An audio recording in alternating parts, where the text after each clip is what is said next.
Et donc toi, tu as des voitures de collection. Oui. Une vraie Corvette de sport avec des watts. Tu sens que tu peux envoyer là. Salut, c'est le garage Jean Caisse, ni vu ni connu Jean Caisse. Stéphanie, la Corvette, la chaîne YouTube. Bonjour à tous. Donc, le garage Jean Caisse, c'est une chaîne YouTube où je fais partager ma vie de marchand de voitures de collection en fait. Aujourd'hui, je t'ai demandé de venir parce que toi, tu travailles dans le sport auto. Vous n'êtes pas nombreuses, les femmes, à travailler dans les teams de course. Et tu aimes les voitures en plus. C'est pas par erreur que tu es arrivé dans le sport automobile. Exactement. Ouais.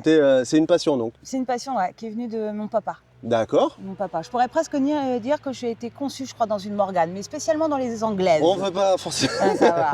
Mais j'ai été dans les bercée anglaises, par les Morganes. Ma mère enceinte, j'étais dans une Morgane. D'accord, ok. Donc, et, non, j'ai beaucoup traîné, fréquenté les rallyes, les clubs de vieilles voitures, etc.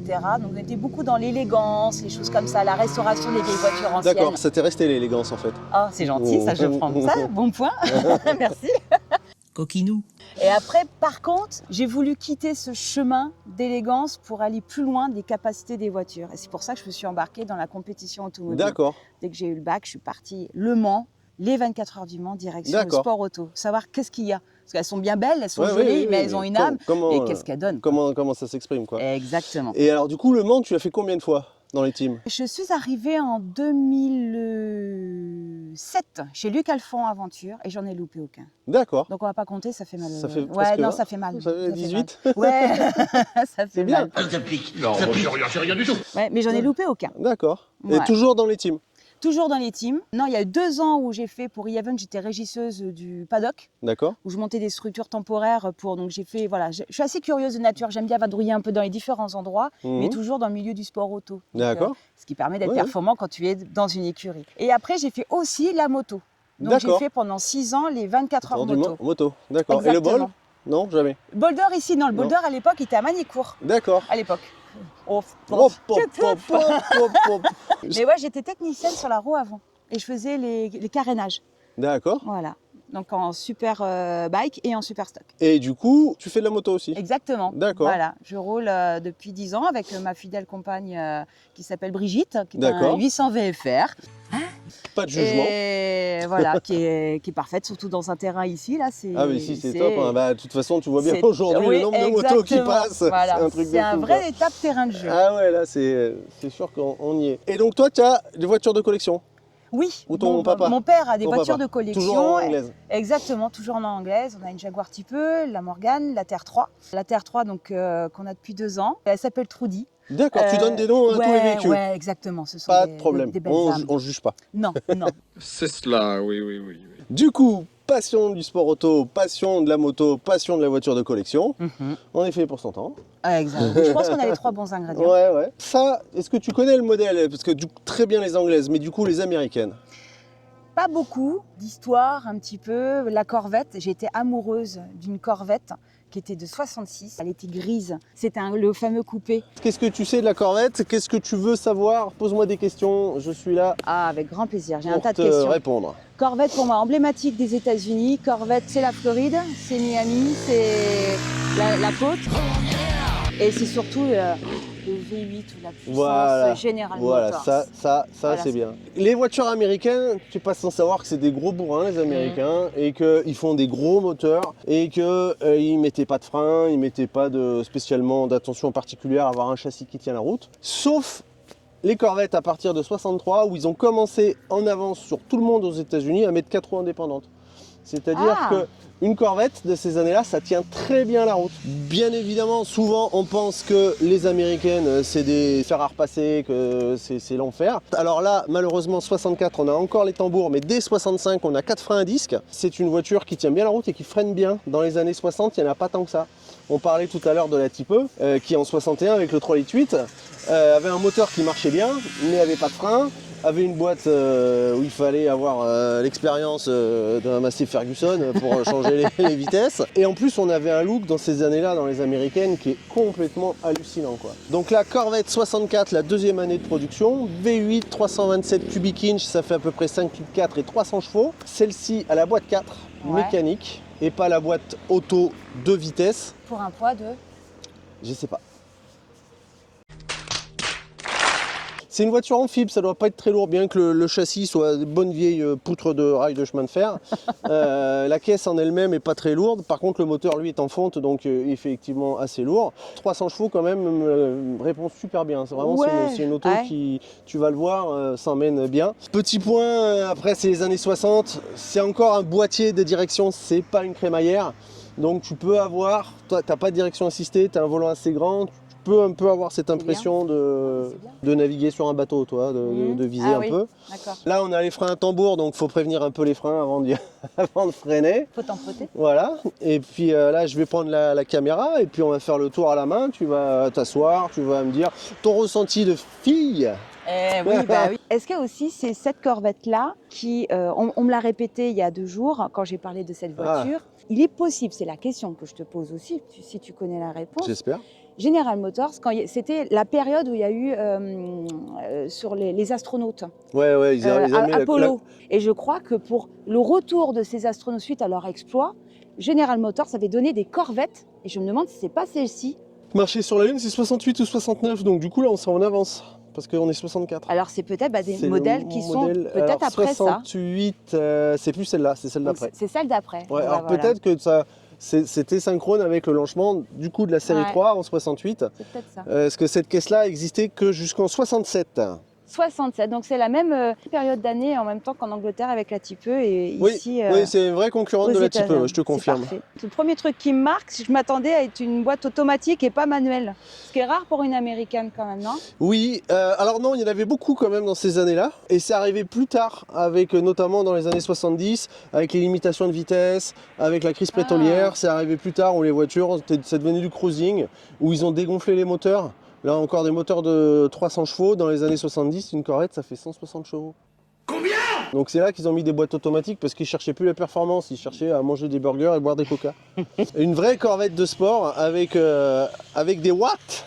Avec des watts. C'est digne de la Corvette, je trouve. C'est l'élégance. La Corvette est la seule vraie voiture de sport américaine à l'européenne. Ah, le bloc est de couleur orange. Ouais. C'est rigolo. Ouais. Finalement, tout est bien condensé, c'est simple, c'est soft. Ouais, si ce n'est que c'est en fonte, mais c'est pas du tout racing, mais le moteur doit faire 500 kg, faut pas te le faire tomber sur le pied, je te dis. L'organisation quand même d'un moteur est quand même bien différent et propre aux Américains. Ouais, mais alors là, par contre, tu peux reconnaître que quand les mécaniciens ils font de la mécanique facile. Ah ben, c'était l'avantage quand même autrefois. Voilà, là, il y avait de la place. J'apprenais petite la mécanique sur une Citroën C4 de 1929. C'est comme ça que j'ai appris la mécanique. Là, il y avait de la place aussi, parce que tu ouvrais le capot d'un côté ou tu ouvrais le capot. Ça faisait ça. T'as été vachement conditionné en fait. Ouais, mes parents sont coiffeurs. Mais mon père, passionné par la voiture, passionné partout, restaurait les voitures. Donc, on avait un peu partout dans le garage. Ma mère était hyper contente dans les chambres quand les pièces fallait sécher. Parfait. Ranger, c'était super. Quand il fallait nettoyer les pièces dans la baignoire. On n'était pas loin. Toute cette époque des années 50, 60, 70, je trouve que c'est une évolution dans la mécanique. L'explosion, en fait, de l'ingénierie. Les plus belles années de l'automobile, c'est les années 60. Ouais, parce qu'on voit même les intérieurs de châssis. Moi, c'est comme alors ça. Par contre, quand on regarde, c'est fou ça. Vraiment, on voit plus ça. C'est vrai. Quand tu vois là, c'est vrai qu'il y a de la place. Toi, le gros tube de châssis. C'est vrai qu'il y avait de la place. Non, elle est propre, hein. C'est beau. Hein. De toute façon, quand on regarde une voiture, moi, la première chose que je regarde, c'est les châssis, c'est la base. C'est comme une femme hein, ou comme un bonhomme. Un homme, on regarde toujours à nu, c'est là qu'on se trompe pas. Le matin au réveil. Et ben là, c'est la même chose. Vas-y, t'es en roue libre, là, vas-y. Ah mais non, c'est pour ça que pour moi, une voiture, aujourd'hui, elle a une âme. Ces voitures-là, elles ont traversé le temps. Quand je repars des voitures de 1930, elles ont tellement eu d'histoire. C'est quoi son histoire à cette petite choupette? On va l'appeler Coralie, tiens. Coralie, ça te va bien. Je sais pas si tu connais une Coralie, mais ça fait pas très américain, mais... Coralie.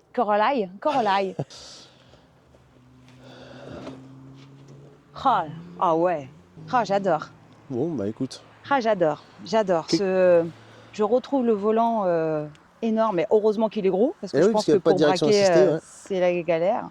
Et c'est commodo. On a l'impression cette puissance de perspective, mais ça va dans l'esprit de toutes ces lignes un peu aérospatiales. C'est clair que les designers avaient un petit peu plus de cran à l'époque qu'aujourd'hui. Hein. Ouais. Parce qu'aujourd'hui, osaient. aujourd'hui, Ils c'est. Parce qu'en fait, il y a 2 casquettes. C'est marrant parce qu'on pense vraiment bien aux passagers aussi. Il y a chacun sa petite casquette finalement. L'autoradio différent. Les Américains ont toujours fait les choses un peu différemment. Ouais. T'as vu l'horloge? Il voulait pas être en retard, vu la taille. Hein. Elle est magnifique, Ouais. elle est magnifique. Ce qui est bien, alors aussi un autre point qui est très important, c'est que par exemple, toujours en comparatif avec la Type E, je ne peux pas monter dans une Type E, cabriolet. Ça m'arrive là. Ah oui, le pare-brise, il est Je suis trop grande. Ouais. La Morgane, c'est pareil. Au moins, bon, ils ont l'habitude. Elle a Est-ce le. que tu mesures combien? Parce que moi, je passe, moi. 78. Je fais 82. Ça doit passer. Ah bah ah oui, non mais ça passe. Mais la Type E, en roadster, en cabriolet, ben on a la tête qui dépasse. Ah ouais, il faut mettre peut-être le pour dossier ça un qu'on peu est- couché, peut-être. Et on est déjà bien basse. Hein. Mais celle-là, qu'est-ce qu'on se sent bien quand on est à l'intérieur. On est dans le look américain, on a envie d'avoir les cheveux au vent Ah bah, elle bouge pas. et rouler sur les palmiers. Allez, La ce que femme veut, femme a. Ah, Bouge pas. merveilleux. Go. Pas mal, non? Alors, on y va? Alors, t'as vu, il n'y a pas de ceinture de sécurité dans ce zinzin. Ouais. Autant on n'a pas dans la Ah, Tier mais- 3 non plus. Si, mais Si, elles vous sont les avez volantes. Non, mais c'est pas bien. Non, il faut des éléments de sécurité malgré Oui, tout. mais là, il n'y en a pas. Mais là, d'office, il n'y en a pas. Là, Donc, au moins, allez, tu peux rien voilà, dire. Allez, je sais pas où on en est. Hop. va mettre Alors, le on y chauffage. va. Donc là, Vas-y, tourne. attention, on va entendre son cœur. C'est pas un diesel, hein?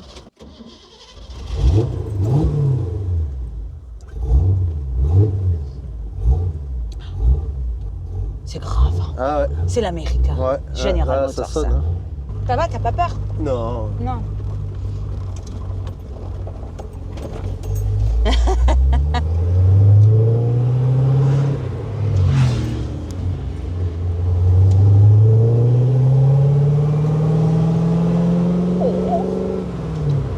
Elle va bien Coralie quand même. Hein? Ah, c'est pareil, moi je regarde jamais le compteur de vitesse Ouais, de toute on s'en façon. fout. Moi, je suis toujours dans les comptes tours. Et bon, il y a de la marge, hein. Ouais. On va lui mettre un peu de bruit, hein. Voilà. On va la faire Droit. ronronner un petit peu. Voilà.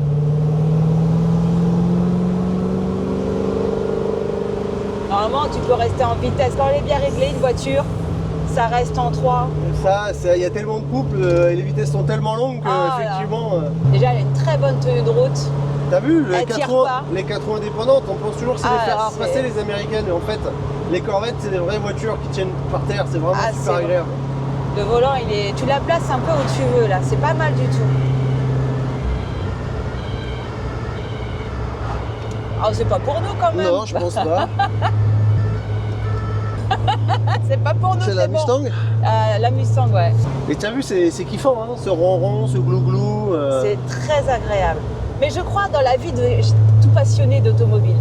Qui n'a pas rêvé d'avoir sa Ferrari? Qui n'a pas rêvé d'avoir une Corvette? Comme la Ouais. Cobra ou des choses comme ça. Mais Ouais, la Cobra, c'est c'est à des part. voitures mythiques. Exactement. C'est des voitures ultra mythiques. C'est clair que c'est des bouts d'histoire. C'est ça qui est agréable, sous le pied là. Tu sens que tu peux envoyer là.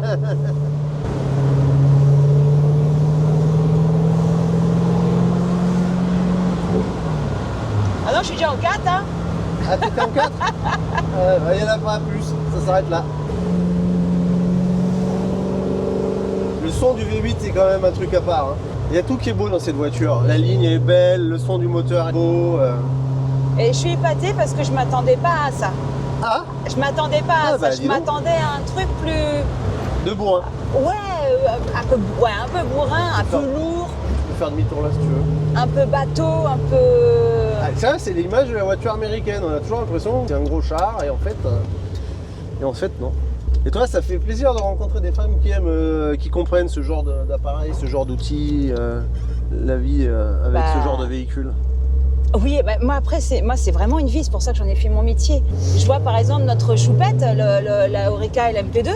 Ah, c'est choupette celle-là. Ouais, c'est choupette. D'accord. Et- Et ils en pensent quoi dans le team? Ils sont contents. D'accord. Voilà, c'est l'alliance. C'est parti d'un dessin, d'une base, mais dans les prouesses d'aujourd'hui de l'endurance. Le prototype pur, quoi.